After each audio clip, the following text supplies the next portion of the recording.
En un principio, Sauron era el más poderoso de los Maiar al servicio de Aule, que fue corrompido por Melkor, quien posteriormente sería conocido como Morgoth cuando los Ainur aún se encontraban dando forma a Arda. Sauron permanecería en la Tierra Media durante más de 16.000 años, mucho más que todos sus principales enemigos excepto, quizás, Círdan, el carpintero de barcos, y el viejo Tom Bombadil.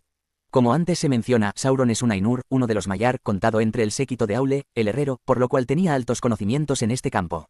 Pero Sauron también tenía muchos otros poderes, el poder de cambiar su forma a la que quisiera, poder que utilizó para engañar a los Noldor más de una vez, y a los hombres de Númenor.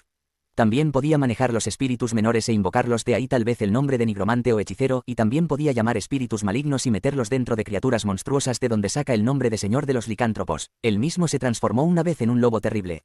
Podía crear ilusiones en las personas de mente débil. Tolkien especifica que entre individuos de una misma raza de Ainur hay diferencias de rangos. Sauron fue uno de los primeros espíritus en entrar en Arda y uno de los que ostentaba mayor poder. Sauron en su mayor cantidad de poder era capaz de modificar la realidad y la naturaleza, hecho comprobable en la creación de Mordor, las montañas de la sombra y ceniza y el mismo monte del destino, todos levantados por el propio Sauron. En El Señor de los Anillos se desprende que los Istari temían a Sauron tanto, que Gandalf casi no lo nombraba por su nombre y temía que él pudiera desvelar su presencia. Desde que es corrompido, Sauron se convierte en el más temido de los servidores de Morgoth Bauglir. Se sabe, sin embargo, por los escritos del autor, que Sauron temía profundamente a Melian la Maya, esposa de Thingol, y nunca se atrevió a desafiarla. Edades de las lámparas, edades de los árboles y primera edad del sol.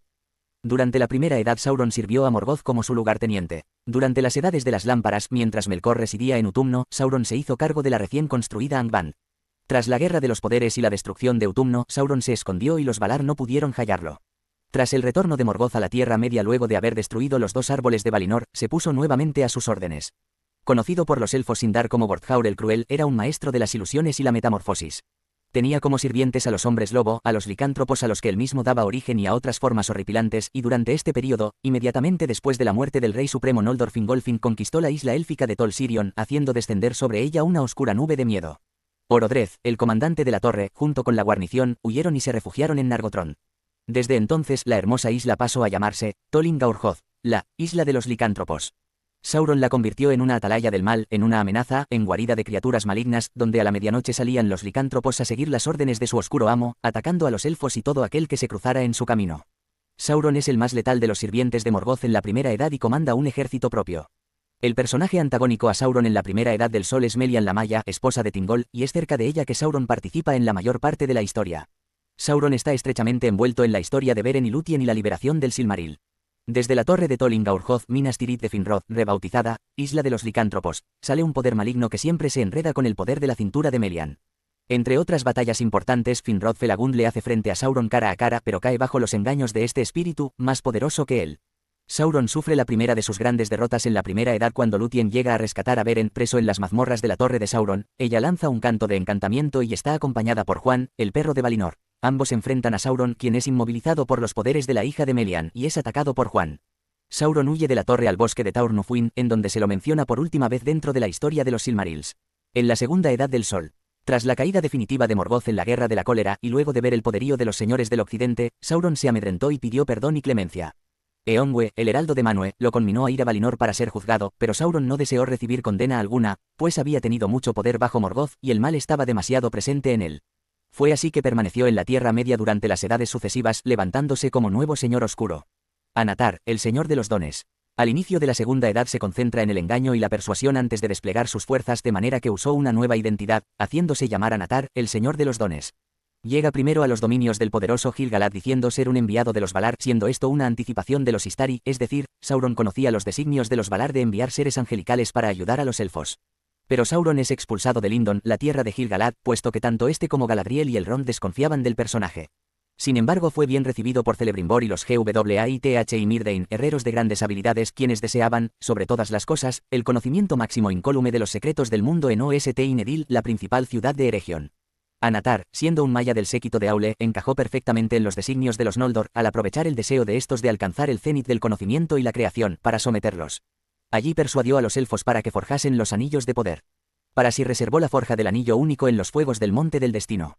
Pero Celebrimbor desconfió de Anatar y entregó los 3 anillos élficos antes de que Sauron regresara a Eregion. Fue la unión del conocimiento de los elfos y Sauron lo que logró la creación de los anillos, puesto que ni el uno ni los otros hubiesen podido alcanzar dicha ciencia por sí solos. La segunda derrota. Después de forjar el anillo regente en Orodruin, Sauron pronunció el conocido hechizo para someter a los otros anillos y las voluntades de sus portadores. Enterado de la entrega de los anillos élficos por parte de Celebrimbor, Anatar mostró su verdadera identidad y montando en cólera regresó abiertamente como Sauron con un ejército desde Mordor para arrasar con Eregion y recuperar los anillos del poder. Destruyó por completo todo Ost-in-Edil y mató al señor de los Noldor, clavando su cabeza en una pica para terror de elfos y hombres. Además extiende la oscuridad dominando a los hombres menores de la Tierra Media quienes, temerosamente, lo veneraban como a un dios que invadía Eriador, el cual caía bajo su poder y asolaba todo lo que se levanta a su paso. Finalmente es vencido por el ataque conjunto de los elfos en el norte y los númenóreanos en el sur. Esta es la segunda gran derrota de Sauron. Al ser derrotado, Sauron huye al este, en donde se refugia e intenta recuperar su poder. El fin de Anatar. A finales de la Segunda Edad, Sauron es el señor más poderoso de la Tierra Media. Esto despierta la ira y la envidia de Ar-Pharazôn, el último rey de Númenor, quien va a las costas de Umbar, dominio númenoriano, con un poderoso ejército y exige a Sauron su rendición, bajo amenaza de destruirlo. El Señor Oscuro acepta rendirse y va como prisionero a Númenor, no porque realmente ellos pudieran atacar a Sauron, que poseía el anillo único, sino porque sus deseos eran infiltrarse en Númenor y persuadir al rey Ar-Pharazôn de venerar la oscuridad, a desear la vida eterna, a rechazar a los elfos y a los Valar y a cerrar las llegadas a puerto de los elfos de la isla solitaria. Así, lo persuade de atacar Valinor y rebelarse en contra de los Valar. El rey atiende estos consejos y forma una gran armada, la más grande de toda la historia de la Tierra Media, y se dirige a Tol Eressëa con el fin de invadir Valinor. La ira de los Valar se despierta y solicitan a Ilúvatar que frene las ambiciones de los númenóreanos y este levanta una gran ola que provoca la destrucción y el hundimiento de la isla de Númenor, de la cual se salva el ya declarado enemigo de Sauron, Elendil. Se dice en la historia de la caída de Númenor que Sauron, atrapado por la gran ola que destruyó esta isla, perdió la capacidad de tomar una forma amable y hermosa, es decir, perdió la capacidad de transformarse en Anatar para siempre. Pero su oscuro espíritu sobrevivió y regresó como viento maligno a la Tierra Media, aposentándose nuevamente en la Torre Oscura. En adelante, siéndole imposible recuperar otra vez una forma que pareciera adecuada a los ojos de los hombres, solo mediante la fuerza y el miedo conservó su poder. La tercera derrota. La familia y los seguidores de Elendil que sobrevivieron a la destrucción de Númenor llegaron a la Tierra Media y fundaron los reinos en el exilio de Arnor y Gondor, y formaron posteriormente con Gil-galad, rey de los Noldor de la Tierra Media, la última alianza entre elfos y hombres.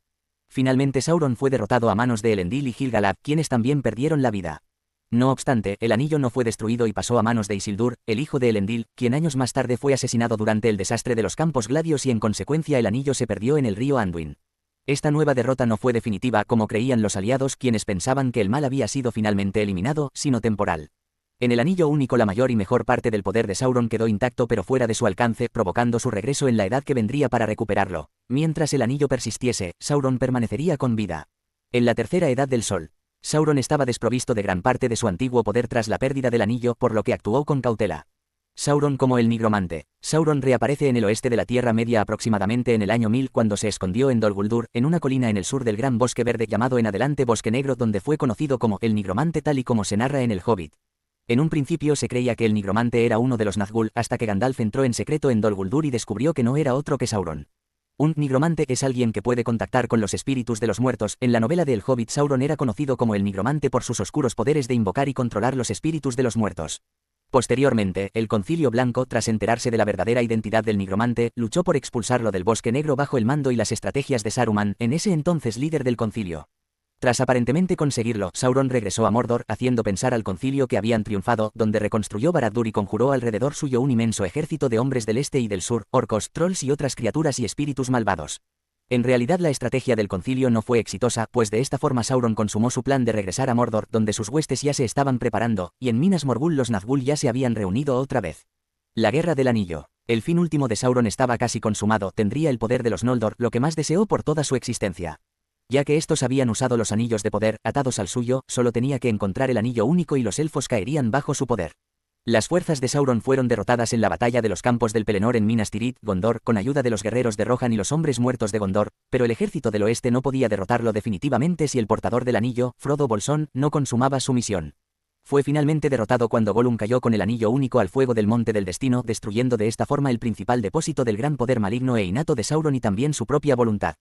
Con él, se dice que Sauron se convierte en algo menos que un leve viento maligno, y su poder se deshace y esfuma de todas las esquinas del mundo, mientras él se atormenta a sí mismo en las tinieblas. Se dice que Sauron volverá con todo su poder al final de los tiempos en la Dagor Dagorath, peleando junto a Morgoth y sin necesidad de recurrir al anillo único. En esa batalla Sauron encontrará su fin, al igual que su maestro.